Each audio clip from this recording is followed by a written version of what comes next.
E tem uma chave que o apóstolo falou no primeiro programa, uma chave que eu gosto de falar no meu canal muito sobre oração em línguas. E você falou que tinha um período, e aí tô aqui com um bispo, com um livro da Bispa Vera, renovando a sua mentalidade através da oração em línguas. Ó, Uhum. esse livro aqui, oração em língua dá para renovar a mentalidade? Poxa. O que a oração em línguas faz com a gente? Traz benefício orar em línguas? Muitos benefícios. Muitos benefícios. Quer falar, amor? Pode falar. Eu conheci o apóstolo Sérgio Lopes quando nós começamos a namorar no ano de 1988, né?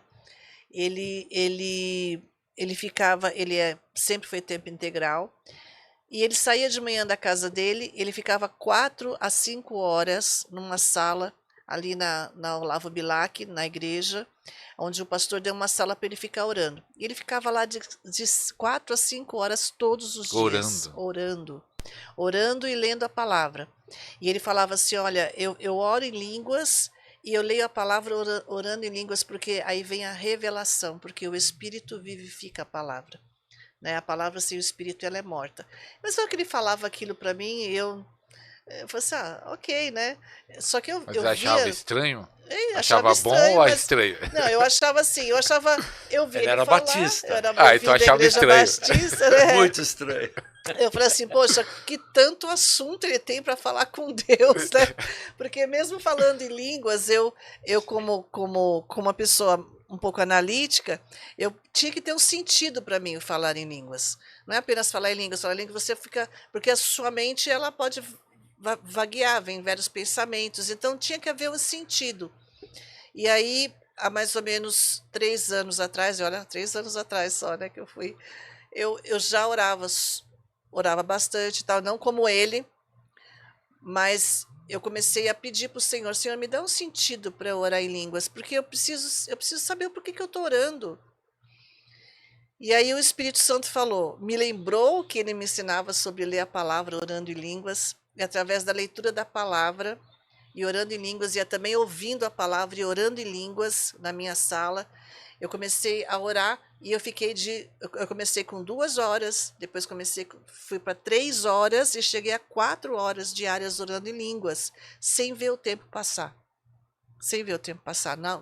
nada penoso, né?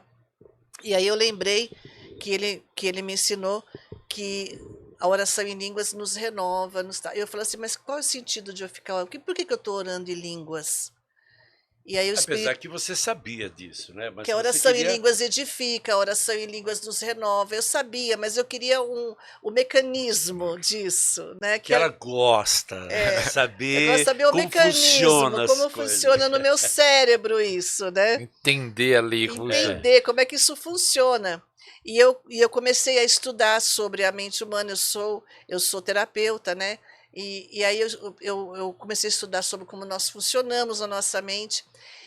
E eu não vi nenhum livro falando sobre isso, mas eu acredito, e eu tenho comigo essa experiência, de que nós temos um cérebro trino, porque o Senhor Deus é trino, né? Deus é trino. Então tudo na natureza tem a trindade de Deus, tem a assinatura de Deus com a trindade. E o nosso cérebro não podia ser diferente. Então tem o consciente, o subconsciente, que são nossas emoções, e o inconsciente, que alguns profissionais da área dizem que é imexível. E aí eu entendi que no nosso inconsciente está o nosso espírito. E aí eu falei assim, Senhor, eu recebo Jesus como meu Senhor e Salvador, declaro com a minha boca, porque Romanos fala que eu tenho que declarar e entender que Ele é Senhor. E aí o seu Espírito vem sobre mim. Mas Ele está sobre mim aonde? Né? E aí eu fui conectando as coisas, né? No meu consciente, não é, eu só sei. No meu subconsciente, eu não sinto toda hora. Não é verdade? É. Só pode estar no meu inconsciente. Então, no meu inconsciente, eu creio, acredito que habita o meu espírito. Habita o meu espírito, e aonde o Espírito Santo ativa o meu espírito, porque ele estava adormecido. Então, até que eu receba a Cristo, que eu declare, porque a Bíblia não diz que eu tenho que sentir, que eu tenho que me emocionar, a Bíblia só diz que eu tenho que declarar, se confessar. Então, e eu falava assim, mas só confessar, e daí? Né? Quando eu confesso a Cristo, eu estou dando autorização para o Espírito Santo, porque essa é a era dele, do Espírito Santo aqui na Terra, entrar e ativar o meu espírito. E aí eu comecei a entender, porque quando a gente recebe a Cristo e a gente recebe a Jesus, a gente acha que ele vai fazer tudo por nós. A gente acha que tudo vai acontecer, a gente não tem que fazer nada, só tem que orar, esperar e ficar lá como criancinha. Só que se eu for criança, eu não recebo herança. É. Então, eu preciso crescer. E aí eu entendi que o Espírito Santo, ele ativa o meu espírito, e o meu espírito é que vai comandar a minha alma. E a minha alma, comandada pelo Espírito, pela perfeição de Deus, traz saúde para o meu corpo. Porque eu vou ouvir e me relacionar com Deus, e isso me traz saúde. E aí eu comecei a vir lá para o inconsciente. E eu falei assim, Espírito Santo, então se você está ativando o meu espírito, mas o que é se ativar o meu espírito? Você vai acordar ele? Tá bom, tá acordado. E aí? Aí você acordou o Espírito, ele ativa a sua alma, você sente a presença do Espírito Santo, você sente, você pode ser até usado pelos dons do Espírito Santo, mas o que isso vai corresponder em você? Porque tem que começar comigo. E aí o Espírito Santo me levou até uma passagem, numa manhã orando, eu estava lendo o livro de Salmos, e no Salmo 139, no versículo 16, você deve, alguns cristãos já conheciam essa palavra, e eu já conhecia, mas nunca havia me atentado a isso. Revelação tremenda. Ele falou assim, Deus, lá no Salmo, no versículo 16, diz que Deus escreveu todos os meus dias, dia a dia, em um livro. E eu falei, nossa, então, se o Senhor escreveu tudo que eu vivo, não, ele escreveu o que ele é o propósito dele. Ele escreveu ali, porque eu nasci com um propósito de Deus. E ele escreveu nesse livro. E aí no versículo 17 fala que quão maravilhosos são os teus pensamentos ao meu respeito. Ou seja, ele escreveu algo maravilhoso ali para mim. Mas eu não conheço. Eu não conheço que é o propósito pelo qual ele me fez vir para essa terra. E o Espírito Santo começou a falar isso comigo em oração, e orando em línguas e lendo a palavra ali, e sua mente vai, né, conectando. E ele falou assim, o Senhor Deus tem pensamentos maravilhosos ao seu respeito. Porque ele fala isso nesse versículo 17, e ele fala lá em Jeremias 29:11, na versão ARC, que é a versão que eu gosto. Eu bem sei os pensamentos que eu tenho ao seu respeito, pensamentos de paz e não de mal. Vírgula, para vos dar o fim que esperais. Essa vírgula, esse para vos dar o fim que esperais, o Espírito Santo, num outro momento da minha vida, quando eu comecei a buscar me conhecer, que eu estava passando um momento difícil, e eu perguntei para Deus por que estava acontecendo aquilo. Aí eu orando, o Espírito Santo falou, abra a Bíblia, como aquele crente, né, que vai abrindo a Bíblia. Abri a Bíblia, caiu Jeremias 29:11. Eu falei assim, mas se o Senhor tem bons pensamentos ao meu respeito e de paz, por que eu estou passando por essa situação, Senhor? Aí o Espírito Santo falou, olha a vírgula, para vos dar o fim que esperais. O fim que eu espero é o que eu fui ensinada que eu mereço. Então a Bíblia pode me dizer que eu fui predestinada para ter o melhor desta terra. Mas se eu fui ensinada que eu não mereço esse melhor, o meu livre-arbítrio vai escolher o que eu mereço. E não o que a Bíblia me diz.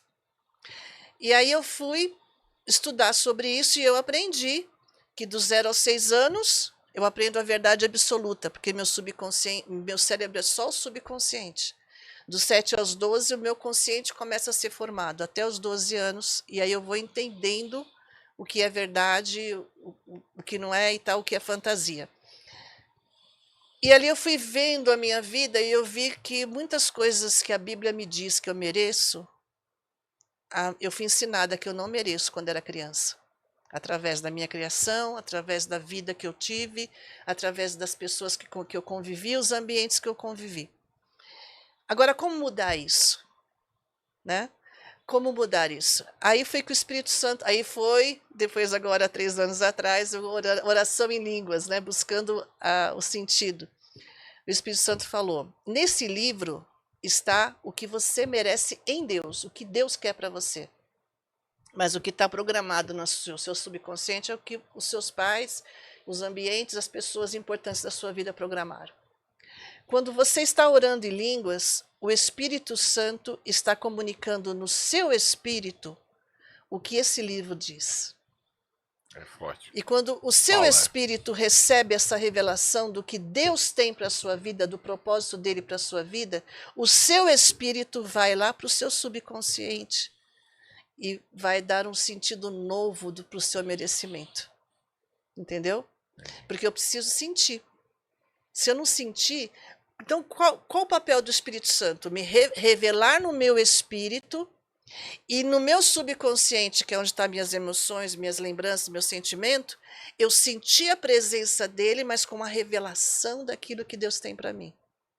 Então, quando eu estou orando em línguas, está havendo uma reprogramação no meu espírito. E quando eu estou buscando de Deus essa sede, essa fome, essa revelação me impacta emocionalmente, para que haja essa mudança no meu subconsciente. É tremendo. Entendeu? E isto atinge todas as áreas da sua vida, não Exatamente. somente o seu espírito, sua alma, psique, mentalidade, atinge o seu físico também, saúde plena, amém?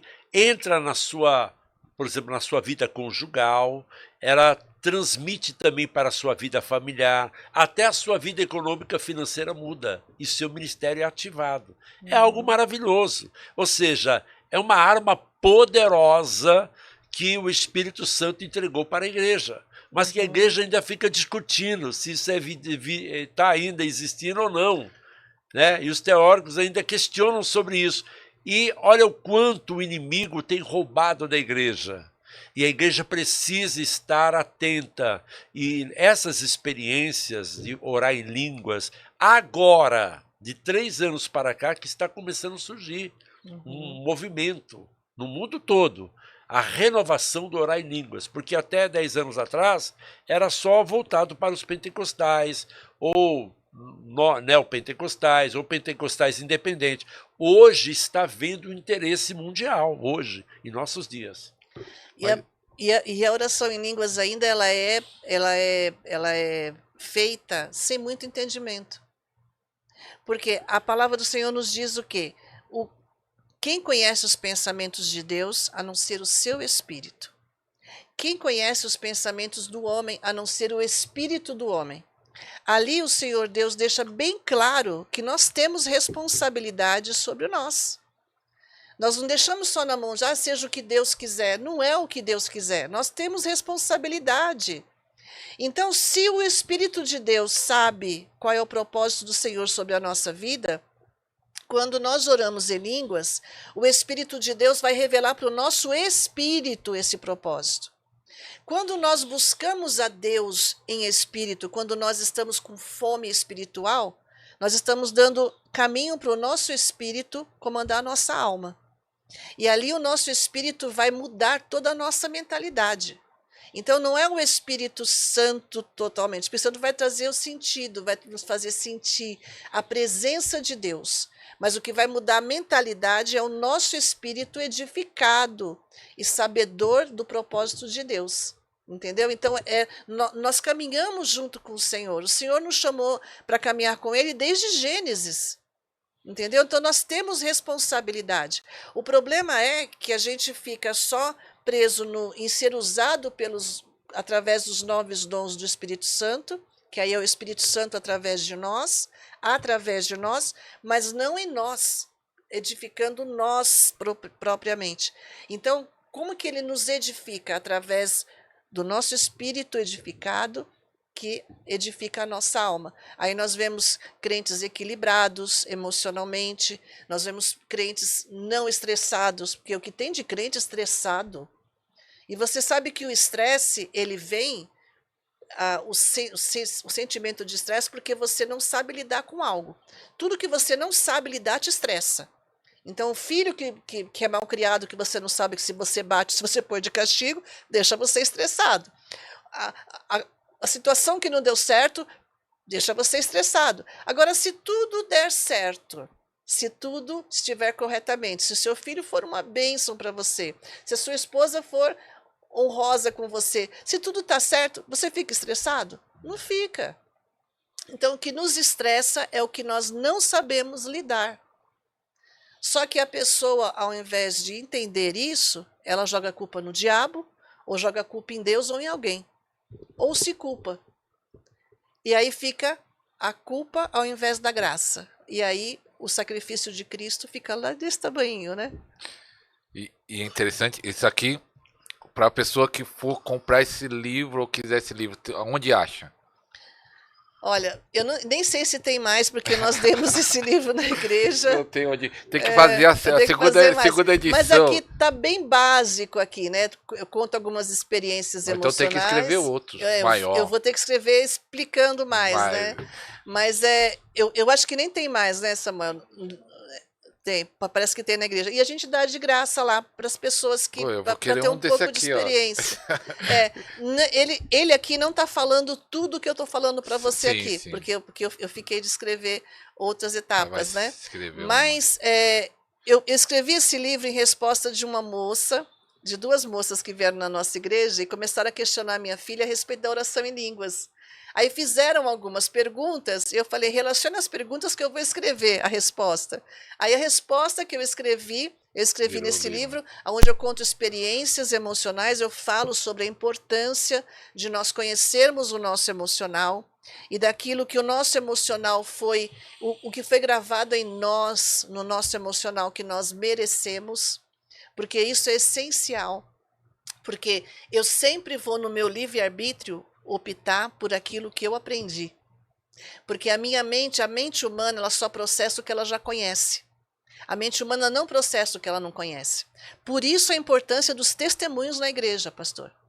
Tem pessoas que gostam de contar testemunho, né? É porque Deus fez isso comigo, porque o diabo fez isso, porque não sei o quê. Então ele está fazendo o quê? Ele está gravando na mente das pessoas que está se adequando àquilo, testemunhos, coisas que não edificam. De verdade. Mas testemunhar é poderoso. Porque a minha mente precisa processar o que ela já conhece. Deus fala, eu te curo. Eu te saro de toda a enfermidade. Mas se eu nunca vi ninguém dizer que foi curado daquela enfermidade, eu não consigo processar isso. Agora, quando eu ouço Deus falar para mim, eu estou te curando desta enfermidade, porque eu curo. A minha palavra diz, e eu vejo na palavra isso, e eu ouço um testemunho do que ele já fez, a minha mente processa. É verdade, porque eu já vi. E é o que aconteceu conosco, porque eu perguntava para Deus, nas minhas orações, que eu nunca havia ouvido um testemunho de alguém que havia sido curado de síndrome de Down, uma criança, por exemplo. Falei, Senhor, eu já vi paralíticos levantar cadeira de roda, cego enxergar, restauração dos dentes, já vi morto ressuscitar, eu já vi, entendeu? Mas eu nunca vi uma coisa assim que é comum na sociedade, por exemplo, uma criança com síndrome de Down. E eu estava orando, Senhor, o Senhor cura a síndrome de Down? Porque a gente viu algumas crianças, né? Uhum. E eu falei, me deu compaixão dos pais, né? Eu tenho compaixão até hoje. Eu falei, Deus, eu quero ver. Quando eu falei com Deus naquela semana, nós tínhamos um culto na missão, na época, Luz para as Nações, e era às segundas-feiras esse culto. E a irmã foi numa segunda-feira, e ela era missionária, e ela falou, olha, o Espírito Santo me mandou aqui, para me dar meu testemunho. Eu falei, amém. Qual é o testemunho da irmã? Ela testemunhou que o filho dela tinha síndrome de Down, nasceu com síndrome de Down, e o filho dela tinha o quê? 7, 8 anos? Acho que é. E foi completamente curado, aos 3 anos de idade. Ele estava na banheira tomando banho, de repente chamou ela pelo nome e brincando, e ela chegou lá, ela levou um susto, porque até a fisionomia dele havia mudado. Eita glória. E aí, quando ela chega, ela estava orando, falando com Deus, 3 anos orando, né? E todo dia ela lavava a criança, mas naquele Dava banho na dia criança. dava banho na criança, naquele dia ela esqueceu a toalha. Ela correu para pegar a toalha, não que ela corre para pegar a toalha, para voltar, ela vê a criança e a criança chama ela, né? Pelo nome, nunca havia chamado ela pelo nome, né? E quando ela olha para a criança, a feição dela mudou e a criança estava orando em línguas, em mistério, Eita, orando em línguas. Mas aí a irmã foi tomada pelo Espírito Santo, começou a chorar, caiu de joelho e a criança orando em línguas. A criança orando, foi assim um Pentecoste na Verdade. casa dela. E a partir daquele momento ela fez um voto: Senhor, eu vou testemunhar para o mundo que o Senhor cura crianças com síndrome de Down. olha que Foi bênção. tremendo. Foi E tremendo. hoje em dia que está tendo tantas crianças com problemas, não só síndrome de Down, autismo, outros tantos problemas, isso daí pega esse testemunho, já envia aí para mais pessoas, para mães, para Jesus. pais que tá com filho com outros tipos de problema, mas Deus continua se curando.